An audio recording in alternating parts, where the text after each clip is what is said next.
是点苗话，我人都改搞，真个关系搞手手好搞事，点样都肯定也是，我搞手势还会个挨个打，ไอ้จริง啊กูดังก็เขาด่าก็ดังนะก็สิเปียง那个ฉันแต่ฉันก็ฉันเอาก็ฉันไปจำงาตัวก็นี่ฉัน要。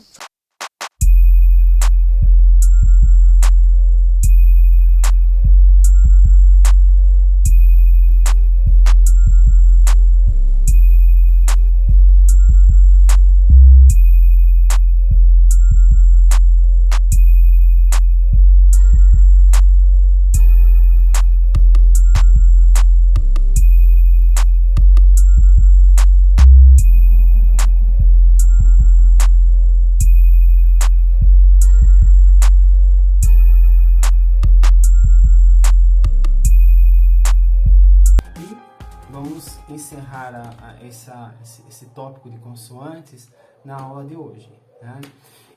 Então, para fazer isso, eu já trago para vocês a tabela do IPA, né, do Alfabeto Fonético Internacional, ou AFI, como que alguns podem conhecer, né? E nós vamos ver hoje, né, mais uma continuação dessa questão dos lugares, modos de articulação das consoantes.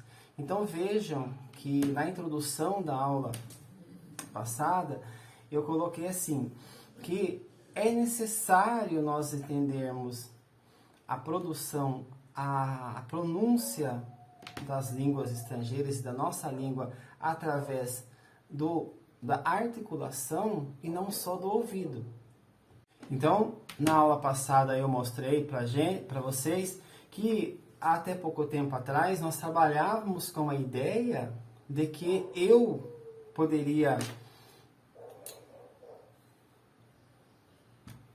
Então, até pouco tempo atrás nós trabalhávamos com a ideia da questão da pronúncia de uma língua estrangeira ou da nossa própria língua, baseados na ideia de que eu poderia ouvir tudo e reproduzir tudo da mesma forma que eu ouvi. Bastava eu repetir trocentas mil vezes, né?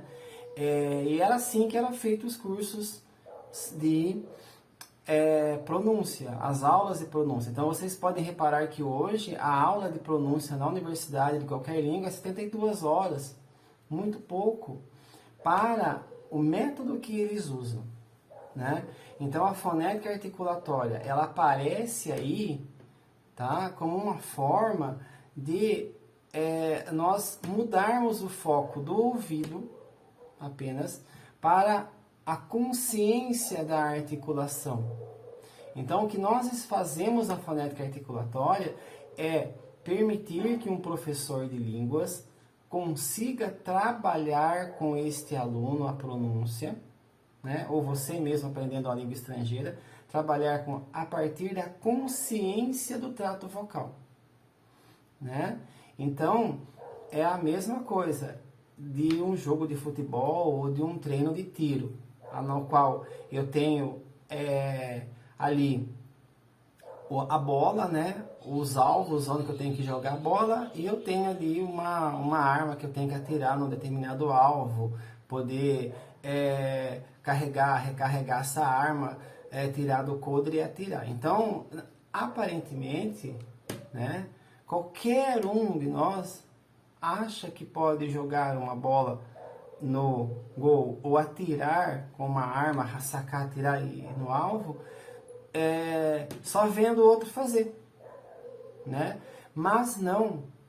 Quando você faz um curso que requer esse tipo de habilidade, você está tendo consciência dos elementos e do seu corpo, do que está sendo envolvido ali, né? Até que chega a um ponto que você consegue fazer isso sem pensar, né? Mas se isso não partir da consciência do que está sendo envolvido, isso não vai ocorrer. Estamos dizendo que não dá para confiar apenas em nossas habilidades auditivas ao aprender uma língua estrangeira. Eu tenho que saber aonde aquele som é produzido. Tá? Então é por isso que nós temos a fonética articulatória e é por isso que nós nos preocupamos com essa tabela, com a tabela do alfabeto fonético internacional, tá? Para que ela coloque essas consoantes, essas vogais, esses sons das línguas de uma maneira organizada, de forma que eu possa buscar aquele som sem necessariamente ouvir 10 vezes, 20 vezes, né? Mas sim saber o local e o modo com que a boca faz a configuração para produzir aquele som. Então é uma abordagem que parte da consciência do trato vocal, né? E até o ouvido. Então, quando você vai aprender uma língua estrangeira, a gente não tem como dizer pronúncia é tudo. E nós negligenciamos a pronúncia na universidade. Ou achamos que tudo é pronúncia e que a gente é ruim mesmo e não é para fazer línguas. Não. Existem métodos. O método que nós preconizamos é utilizar tanto o ouvido, né? Mas a articulação, ter consciência de quais são os elementos do trato que você está movimentando para fazer aquele som, tá? Então, em relação às consoantes da língua portuguesa, né, dos dois grandes grupos que nós temos, que são as consoantes pulmônicas, tá, que são feitas com ar saindo do pulmão, né, que são as mais comuns em todas as línguas. Então, há consoantes que não dependem do ar saindo do pulmão para serem produzidas, que são as chamadas consoantes não pulmônicas, que são, um exemplo, os cliques, né, usados em algumas línguas africanas, como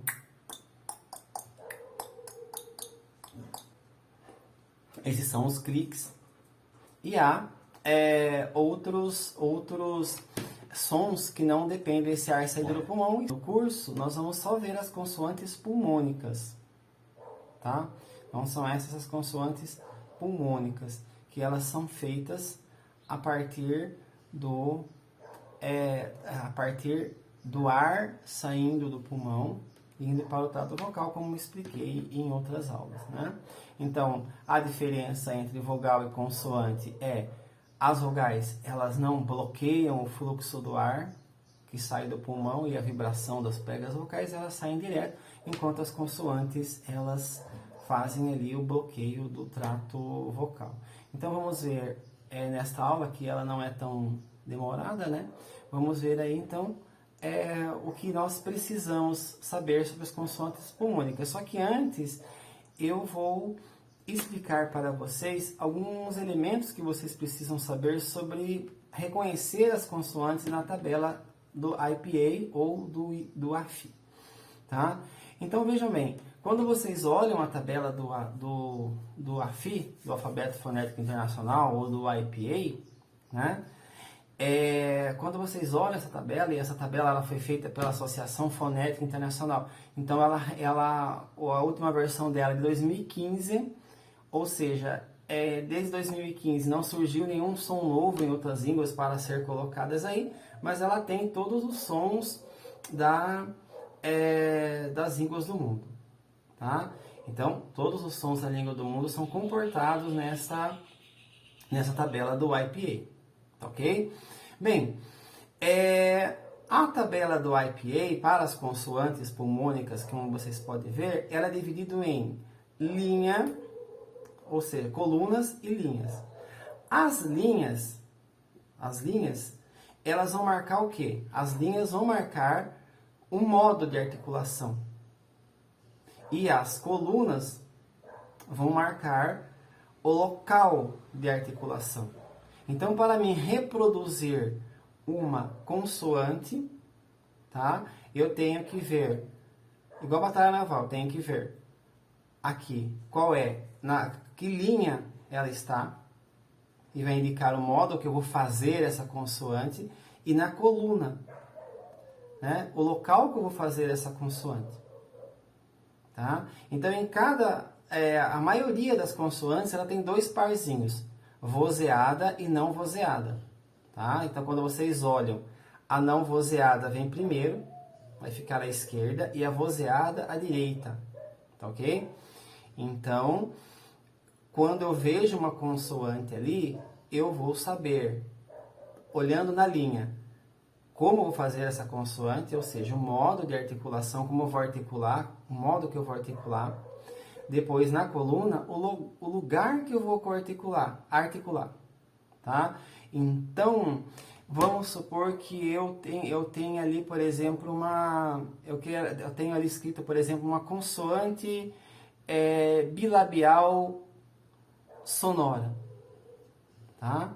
Então, eu sei, é uma consoante pulmônica, né? Consoante, né? Normal, eu não coloquei não pulmônica. Aí a pessoa fala, é bilabial, né? Onde que eu vou encontrar que é bilabial? Ali na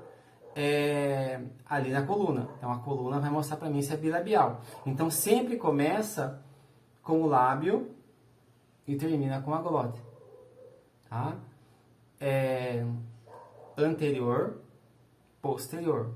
Ou seja, é os primeiros sons aqui, tá, gente? São os primeiros sons que a gente vai fazer, são os sons fora aqui no lábio, até os sons mais difíceis. Então, reparem que, uma curiosidade aí, né? As crianças, elas aprendem primeiro os sons bilabiais. Por quê? Porque elas estão vendo o trato vocal se mexer ali. Então, os primeiros sons que as crianças fazem, os bebês, são os sons bilabiais, tá? Né? Esses sons aí que elas vão fazer primeiramente ali. Depois, elas vão fazer os sons mais aqui, os sons mais anteriores, né? Que são os sons glotais, como né? Esse som, ou se não o r, né? Então, são sons ali que são mais para trás e mais para frente. Então, as colunas na tabela IPA vai marcar justamente se esse som é mais para trás ou mais para frente, né? Se é mais anterior ou é mais posterior, tá? Então, vejam bem, a tabela IPA ou a FI, não importa em que língua nós estamos, ela sempre vai aparecer, a tabela, o chart, sempre vai aparecer em inglês.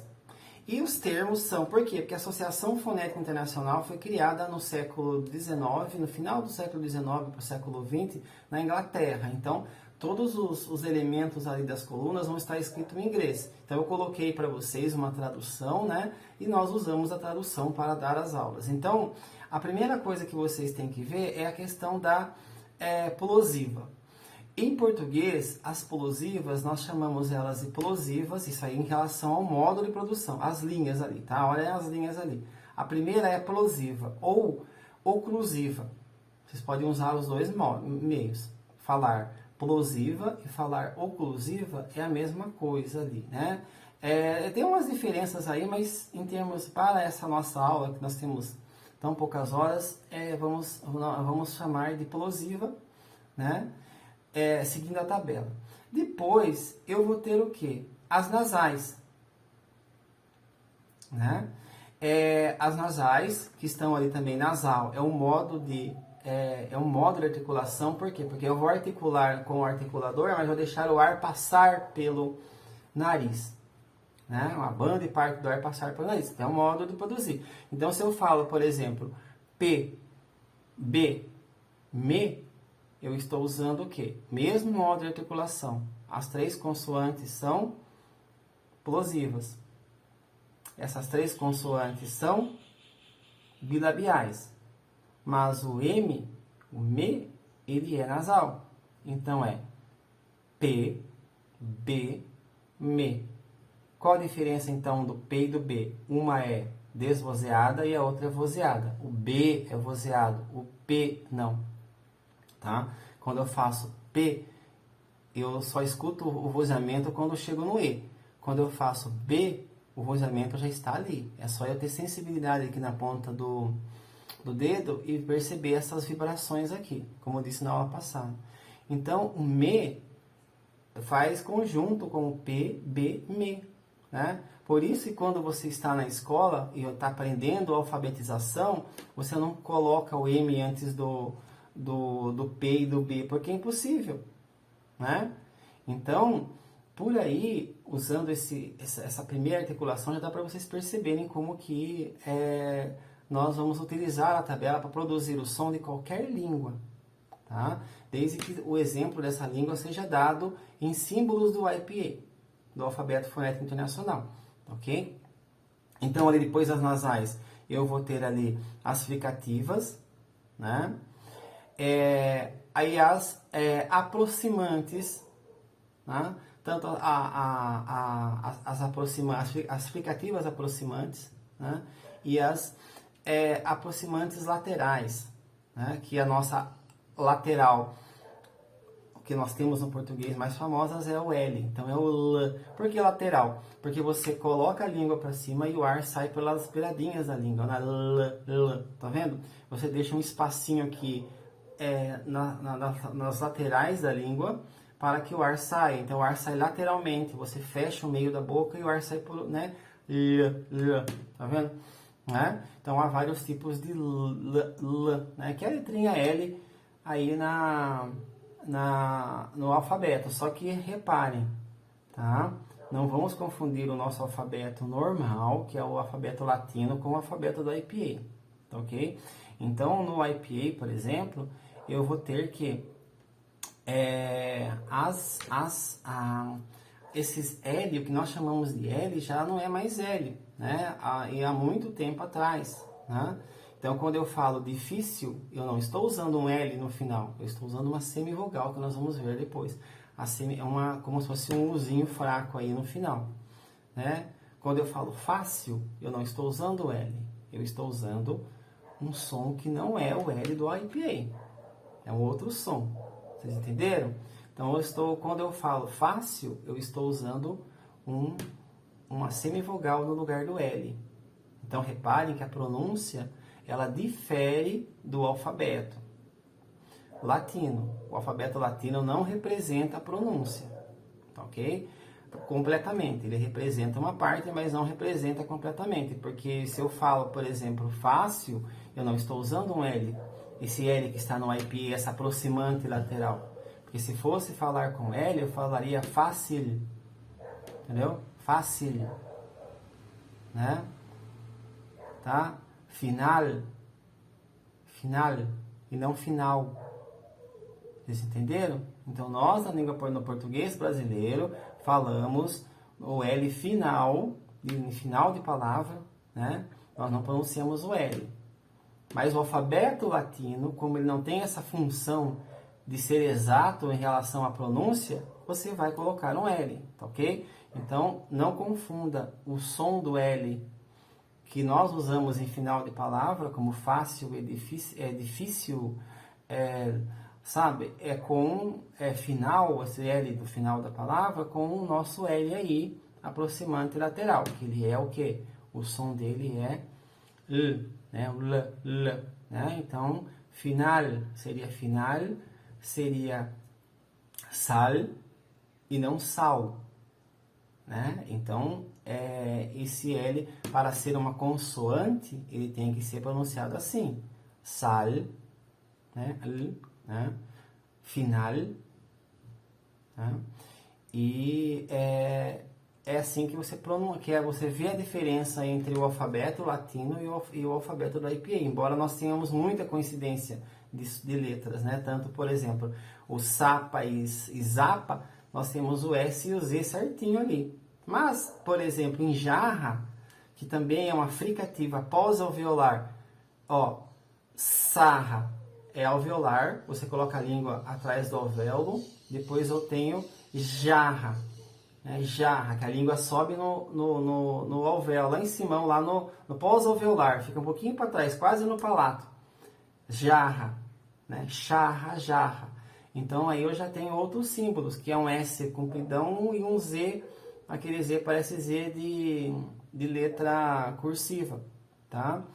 Então, vamos aí prosseguir a aula, né, com a parte dos sons, né, que eu peguei aí esse vídeo na internet, né, e aí eu já dei uma editada nele para que nós juntemos com essa aula. Então, gente, o IPA é importante, entender a fonética articulatória é importante porque quando vocês forem dar aula da pronúncia ou aprender uma língua estrangeira, vocês vão poder aprender qualquer língua estrangeira, desde que vocês tenham exemplos dela no IPA, né? Então aí, se vocês olharem a tabela que eu passei para vocês do IPA, vocês vão ver que tem sons aí que não existem no português, mas tem no inglês, né? Tem no espanhol, tem outras línguas que nós não temos, né?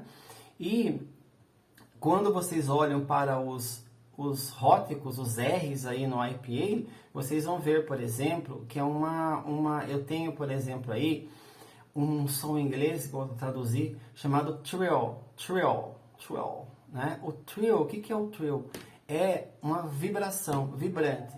Então, quando eu vou falar, por exemplo, carro, é uma vibrante. Onde que eu vibro a ponta da língua? Né? Ela é uma vibrante alveolar. Tá vendo? Eu vibro a ponta da língua, faço um trill com a ponta da língua, né? No alvéolo, logo atrás do dente. Né? Carro, rua. Então nada de R fraco, R forte aqui. Nós estamos falando dessa vibrante. Ela vibra, a caixa vocal vibra quando você faz rua, rato. Né? Agora, eu tenho, além desse trill, eu tenho um tapa, um tap, né? Que também é um R no português. Quando eu só dou um tapinha, eu faço, por exemplo, caro, ro.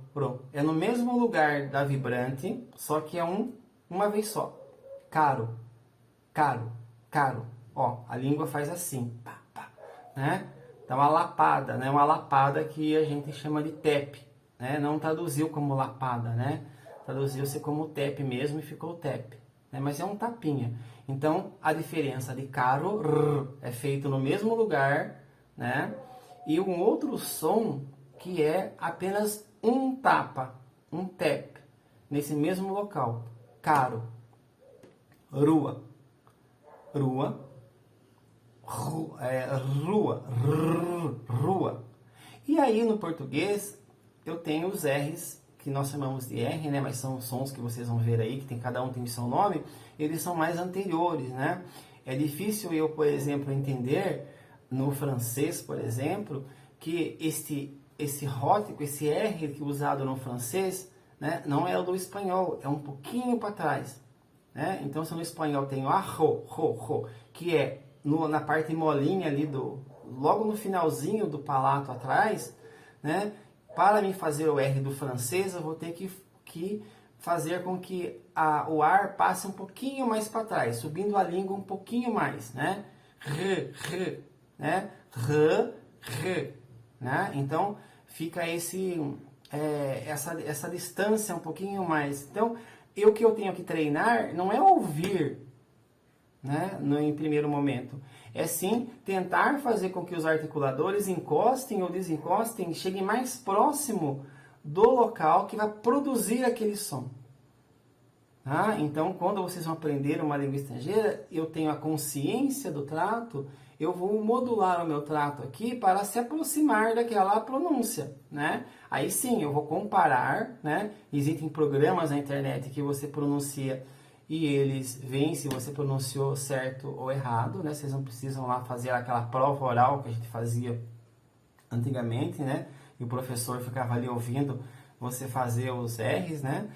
Então, é muito mais fácil para saber uma diferença curta, né? De um R, por exemplo, de arro, aqui, e ar, no francês um pouquinho mais para trás, né? Eu tenho que treinar o trato vocal para ele fazer esse movimento. E tendo consciência, como se eu tivesse uma visualização do trato vocal na minha cabeça, se movimentando, né? E isto é a mesma coisa para qualquer outro tipo de treino. Não existe treinamento sem treinar, não existe treinamento de fazer algo com o corpo sem ter a consciência do corpo. Não é só tocar uma musiquinha que você vai sair atirando por aí. É impossível, isso é coisa de filme, né? Toca aquela música e você já sai lá aprendendo a atirar ou aprendendo a jogar basquete. Não é. Primeiro nós temos que entender qual as partes do corpo estão sendo envolvidas. Né? Então, para aprender uma língua estrangeira, para ter a pronúncia correta, eu tenho que ter a consciência do trato vocal, porque há um trato vocal produzindo aquele som. Agora, se eu tentar produzir, ouvir e produzir sem ter consciência do trato vocal, no estilo canetinha na boquinha... 3 tatufus, 3 fresinotes, deitaram-lhe fel nos nois. Por tal feita que as 3 fartas de fome e de zanga só comeram dessa vez fígados fritas de franga. Né? Isso não vai ocorrer facilmente, vocês entenderam? Vai ocorrer com alguns alunos, né? Porque existem pessoas que têm um ouvido mais apurado, né? E elas, na cabeça delas, conseguem comparar aquilo que elas ouviram com aquilo que elas estão produzindo. Mas isso é chamada de uma consciência musical, alguma coisa assim, né? São pessoas que, por exemplo, tocam de ouvido, são pessoas que normalmente alguém fala, nossa, você escuta bem, vão ser músicos, né? Então, para um músico, uma pessoa nata, que tem inato isso daí, é fácil, relativamente fácil, você ouvir um som e tentar ali, treinando, reproduzir aquele som e falar, olha, o som agora é igual. Qual que é a nossa tendência de quem não tem esta habilidade? É achar que está fazendo certo, mas na prática não está. Né? Então, ao produzir, por exemplo, de uma língua estrangeira, vamos supor, eu tenho línguas que tem uma vibrante, é um trio, né? Da mesma forma que eu faço rrr, aqui no alvéolo, na ponta da língua, eu faço com os 2 lábios. Brr, brr, brr. Então, eu tenho, por exemplo, nessa língua tem brut, brut, brut, brut, brut. Sabe? Então, se eu não tiver consciência dos meus lábios se mexendo ali, né, é difícil eu conseguir produzir isso, né? Eu vou fazer alguma coisa como o frute, né? Mas é porque é bem levinho, estou exagerando um pouco assim, mas fica mais ou menos algo como brut, não é? E aí, esses sons que nós não temos em nossa língua, é difícil de produzir. E a tendência é nós produzirmos esse som conforme nós ouvimos desde criança na nossa língua. Então, nós vamos fazer uma aproximação, né, sem a gente estar querendo. Então, se você não tem esse ouvido aí, se você não é músico, se você não encanta as pessoas com o seu violão ali também, ou tocando aqueles teclados ou na igreja, ou na festa dos amigos ali, fazendo musiquinha assim, tipo aquele Arlindo, Arnaldo do teclado lá, você tem que entender que você tem que associar o ouvido com a articulação, tá ok? Então é isso a importância de tudo que nós estamos falando, né? Que a tendência quando você dá aula de fonética e fonologia é você fazer uma coisa mecânica, faça isso, preencha aquilo, né? Não, gente, existem motivos para vocês estarem fazendo essa disciplina. E se vocês estão perdendo tempo com essa disciplina, vamos supor, vocês têm que levar alguma coisa para o conhecimento de vocês. E um deles é pronunciar sons em uma língua estrangeira. Como morar na Inglaterra, né, e tem que falar o inglês para comer, para conseguir sobreviver, para trabalhar, aí logo eu aprendo em 2 meses. Isso é o que aconteceu, eu já vi, né, acontecer isso, né? Eu trabalhava numa empresa antes, né, numa empresa alemã, e ali nós fizemos uma espécie de uma obrigação para essas pessoas, para que elas fizessem o alemão, para que entendessem o manual de alemão ali, o alemão básico, para receber os engenheiros da Alemanha e poder perguntar. E aí quem não fizesse isso ia embora. E era uma empresa muito boa de trabalhar, né? Então, em menos de 1 ano, nós tivemos o alemão básico passado para todo mundo aprendeu, mesmo aqueles que eram semi-analfabetos aprenderam o alemão básico, né? Se vocês estão ouvindo tudo que eu estou falando, é porque tem que ter uma compensação disso no futuro. E ela vai acontecer, né? A questão da universidade, do que você aprende, ele tem que ter um objetivo no todo, né? Então, se nós não entendermos esses objetivos, nós, como os professores, né, nós poderíamos passar para vocês aí alguma coisa que não fosse necessária, mas a fonética articulatória, da forma com que eu entendo, ela é necessária. Porque pronúncia, gente, é o que mais faz vocês serem bons professores de língua quando saírem daqui, né? Então, se a pessoa ela não precisa aprender no começo ali, nos primeiros anos de aprender uma língua estrangeira, ela não precisa saber escrever, gramática, nada. Ela quer pronúncia, pronúncia, pronúncia. E pronúncia é fonética e fonologia. Tá? É fonética articulatória, sim, e é fonética acústica também. E nós sabemos que só uma isolada da outra não funciona. Tá? Então é isso daí. Fiquem com a aula aí e até mais.